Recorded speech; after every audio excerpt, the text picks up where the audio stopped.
Hello friends, আপনারা দেখছেন MD rooftop garden. আমি মহিতোষ তালুকদার আছি আপনাদের সাথে। আজকে আমি একটি টোকোমা ফুলের ভিডিও শেয়ার করছি আপনাদের সাথে। এই গাছটির বয়স 2 বছরের বেশি। গাছটিকে একটু প্রুনিং করে আমি বুশি টাইপের করে রেখেছি আমার ছাদ বাগানে। দারুণ দেখতে পাচ্ছেন, ফুল ফুটেছে, প্রচুর পরিমাণে ফুল ফুটেছে।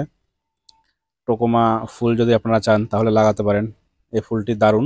শুধুমাত্র শীতের কয়েকটা মাস ফুল কম ফোটে, গাছ ডরমেন্সি পিরিয়ডে থাকে। শীত শেষ হয়ে যখন গরমের ভাব চলে আসে তখন গাছে প্রচুর পরিমাণে কুড়ি আসে, ফুল ফোটে। গরমকাল এবং বর্ষাকালে এই গাছটিতে আপনারা প্রচুর পরিমাণে ফুল দেখতে পাবেন। এই যে গাছটি আমি লাগিয়েছি এটি ড্রপ ভ্যারাইটির একটি টোকোমা।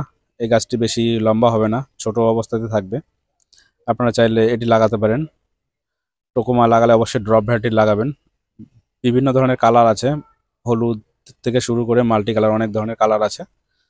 আপনারা চাইলে টোকোমা লাগাতে পারেন। অবশ্যই এই গাছের খুব বেশি পরিচর্যার প্রয়োজন হয় না এবং খুব বেশি খাবার ফার্টিলাইজারের প্রয়োজন হয় না। যেমনটা আমরা জানি বোগেনভিলিয়ার খুব বেশি পরিচর্যার প্রয়োজন হয় না, এটাও সেরকম। কিন্তু ফুলটি দেখতে অনেক সুন্দর, থোকা থোকা ফুল ফোটে।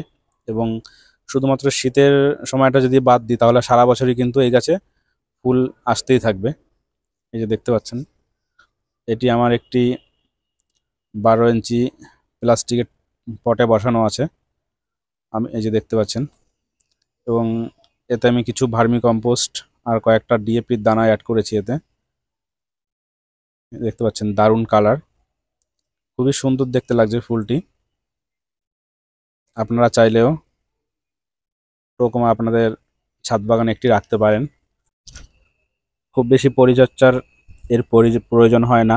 আমার কাছে আরেকটি টোকোমা ফুল গাছ আছে, হলুদ টোকোমা। তো তার ভিডিও আমি আপনাদের সাথে শেয়ার করব, সঠিকভাবে পরিচর্যা করা এবং কি করে গাছে বেশি পরিমাণে ফুল পাওয়া যায়। তো আজকের ভিডিওতে এই পর্যন্তই বন্ধুরা। নেক্সট ভিডিওতে আমি আরও অনেক কিছু শেয়ার করব। যদি আপনাদের ভিডিওটি ভালো লেগে থাকে তাহলে নতুন নতুন ভিডিও দেখতে চাইলে অবশ্যই সাবস্ক্রাইব করবেন চ্যানেলটি।